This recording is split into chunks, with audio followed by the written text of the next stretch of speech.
Friends ఇది జొన్న జావ పచ్చదొన్నలు చేశారు.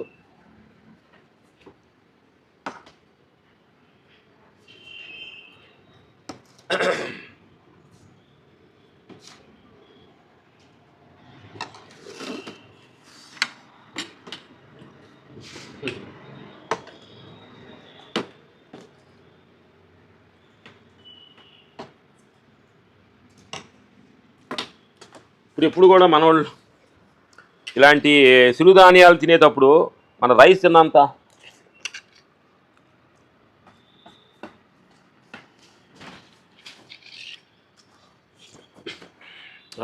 మోతాదు తినకూడదు అనమాట. ఇది రాగి సంగటి తిన్నా, జొన్న సంగటి తిన్నా,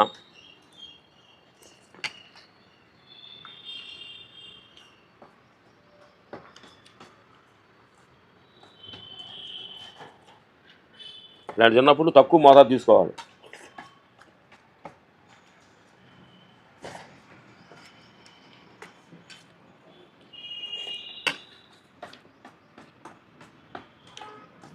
పొద్దున్న మార్నింగ్లోనూ లంచ్కో, ఎందుకంటే నైట్ తీసుకుంటే కొంచెం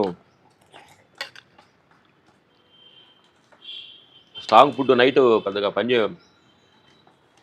జొన్న రొట్టెలా తీసుకోవచ్చు.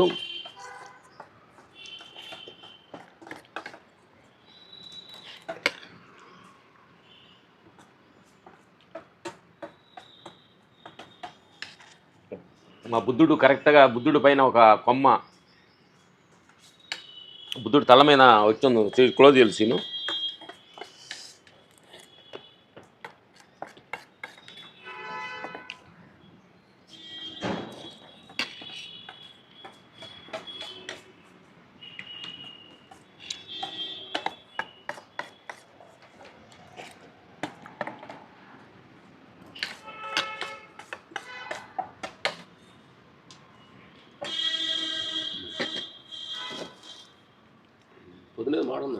పొద్దున్నే లిక్విడ్ జ్యూస్ పొద్దునే మాడుకున్నాం మనం.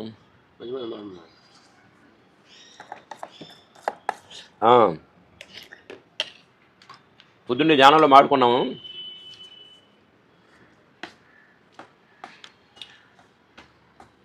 మనిషి ఒక స్థితిగతుల్లో ఒకటి ఉంటాడు.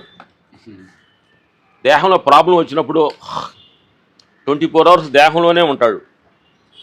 నా కాళ్ళు నొప్పి వచ్చింది, నా కడుపు నొప్పి వచ్చింది, తలనొప్పి వచ్చింది, ఇది రాకూడదు, ఎందుకు వచ్చింది అని 24 hours దేహం చుట్టూ తిరుగుతూనే ఉంటాడు. దాన్ని తీసేయాలనో లేకపోతే దాన్ని తీసేయాలని దేహంలో నుంచి ప్రాబ్లం తగ్గించాలని తీసేస్తున్నాను అని ప్రయత్నిస్తుంటాడు. సంసారం నెక్స్ట్ సంసారం రాసిను దూరం అంతగా ఏర్పడతాడు. నెక్స్ట్ సంసారం రోజు పెట్టు. నెక్స్ట్ సంసారంలో ఏదో ప్రాబ్లం వచ్చిందనుకోండి, దాని చుట్టూలో తిరుగుతుంటాడు. అసలు ప్రాబ్లం సాల్వ్ అవ్వాలి, ప్రాబ్లం సాల్వ్ అయితే నాకు ఆనందంగా ఉంటుంది అని దానిలో తిరుగుతుంటాడు. మూడోది సమాజం. ప్రపంచంలో బిజినెస్ లాస్ కావచ్చు, అవమానపరచవచ్చు, వాళ్ళు ఎన్ని ఉన్నాయి అనుకోండి, వస్తే అది ఏదైనా ప్రాబ్లం వస్తే ఆ ప్రాబ్లం ప్రపంచంలో తిరుగుతూ ఉంటాడు. జ్ఞానం ఏం చేస్తాడంటే ఈ మూడు ఈ దేహంతో వచ్చినప్పుడు ఈ మూడు వచ్చినాయి. దేహం వచ్చినప్పుడు ఇటు పుట్టంగానే తల్లిదండ్రులు వచ్చారు, అన్నదమ్ములు వచ్చారు, ఈ దేహం వచ్చింది, ప్రపంచం వచ్చింది. వీడు పోతే ఈ మూడు పోతాయి. పోయినోడు ప్రపంచం లేదు, సంసారం లేదు, ప్రపంచం లేదు. నేను అనేది నేను అన్నప్పుడే ఈ మూడు నీకు యాడ్ అయినాయి. నేను లేనన్నప్పుడు ఈ మూడు లేవు అలా మిత్రులారా. అందుకని మేము ధ్యానంలో కూర్చొని అనుకున్నాం అనమాట. ఈ మూడిట్లో ఉన్నామంటే భగవంతుడు ఉండడు. మూడిటి అతీతంగా ఉండి చూడటమే భగవంతుడి తత్వం. ఈ మూడిట్లో నీ తెలివితేటలు ఎక్కువగా నేననే భావం ఎక్కువ ఉంటుంది, కబ్జా చేస్తుంది. నేనే భావన ఎక్కువ కబ్జా చేస్తుంది, నేను నేను నేను అని. అంటే ఈ మూటిలో నువ్వే డైరెక్షన్ చేస్తుంది, నేనే ఈ మూడుని నడిపిస్తుంది. కాబట్టి ఈ మూటిల్లోనే నువ్వు ఉండే పని అయితే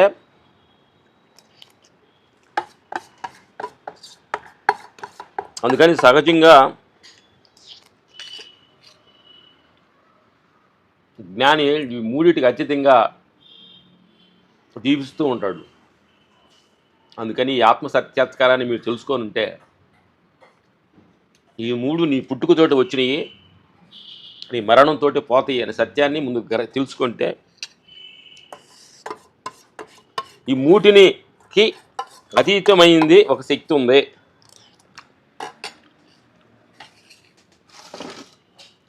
అది భగవంతుడు అనుకో, నువ్వు ఏ పేరైనా పెట్టుకో, నీకు నచ్చిన పేరు పెట్టుకో. మూడిటి అతీతమైన ఒక శక్తి. ఆ శక్తికి ఎవరు పెద్ద చిన్న ఎవరు లేరు, ఎవరు ఎక్కువ తక్కువ లేరు, ఎవరు మరణించేవాళ్ళు లేరు, పుట్టేవాళ్ళు లేరు. ఈ మూటికే పుట్టడం, మరణించడం, లాభ నష్టాలు, బాధలు, దుఃఖాలు, ఆనందం, దుఃఖం ఇవన్నీ కూడా ఇవి మూటికే. అందుకే బుద్ధుడు ఏమంటాడంటే, బుద్ధ భగవాన్ సామాన్యంగా చేసుకుంటావా వీటన్నిటికీ వీటికి అన్నిటికీ రాగానికి, దేశానికి అతీతంగా ఉండటమే ఆత్మస్థితి. ఒక మాటగా మాట్లాడామంటే, ఒక కోపడ్డామంటే దానిలో రాగం ఉంది. ఒక ఒక ప్రేమగా వాళ్ళతోటి మాట్లాడామంటే దానిలో రాగం ఉంది. కోపడ్డామంటే దేశం ఉంది. కానీ ఆ పని అవసరాని కోసం కోప్పడు, అవసరాని కోసం మాట్లాడాలి తప్ప